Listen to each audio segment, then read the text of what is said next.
to Mahashivratri 2026. ನಮ್ಗೆ ಈ ವರ್ಷದ ಮಹಾಶಿವರಾತ್ರಿನ ಈಶಾ ಫೌಂಡೇಶನ್ ಸೆಲೆಬ್ರೇಟ್ ಮಾಡೋ ಆಪರ್ಚುನಿಟಿ ಸಿಕ್ತು. ಸೊ ನಾವೆಲ್ಲ ನಮ್ಮ ಫ್ರೆಂಡ್ಸ್ನ ಕರ್ಕೊಂಡು ಬಸ್ಸಲ್ಲಿ ಹೊರಟ್ವಿ. ಅಲ್ಲಿ ಹೋಗಿ ರೂಮ್ನ ಬುಕ್ ಮಾಡ್ಕೊಂಡು ರೆಡಿಯಾಗಿ ನಾವು ಈಶಾ ಫೌಂಡೇಶನ್ಗೆ ಹೋದ್ವಿ.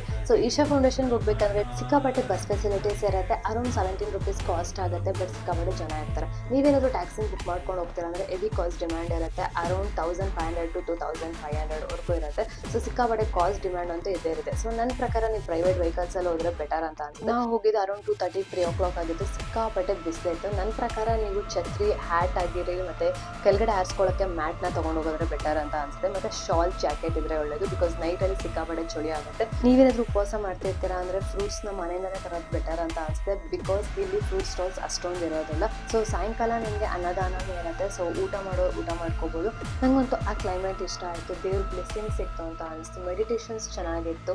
ಮತ್ತು ಅವರು ಹೇಳ್ತಿದ್ದಂಥ ಮೋಟಿವೇಶನ್ ಸ್ಪೀಚ್ ವಾಸ್ ಗುಡ್ ಅಂತ ಅನಿಸ್ತು. ಸೊ ಸಾಂಗ್ಸ್ ಚೆನ್ನಾಗಿತ್ತು, ಡ್ಯಾನ್ಸ್ ಚೆನ್ನಾಗಿತ್ತು. ನನಗಂತೂ ಸಿಕ್ಕಾಪಟ್ಟೆ ಇಷ್ಟ ಆಯಿತು. First time experience was good ಅಂತ ನನಗನ್ನಿಸ್ತು. ನೀವೇನಾದರೂ ಎಕ್ಸ್ಪೀರಿಯನ್ಸ್ ಮಾಡಬೇಕಂತ ನೆಕ್ಸ್ಟ್ ವರ್ಷ ಪ್ಲಾನ್ ಹಾಕೊಂಡಿದ್ರೆ ಮೇ ಬಿ ನನ್ನ ವಿಡಿಯೋ ನಿಮ್ಗೆ ಹೆಲ್ಪ್ ಆಗ್ಬೋದು. ಧನ್ಯವಾದಗಳು. ಹರ ಹರ ಮಹಾದೇವ್.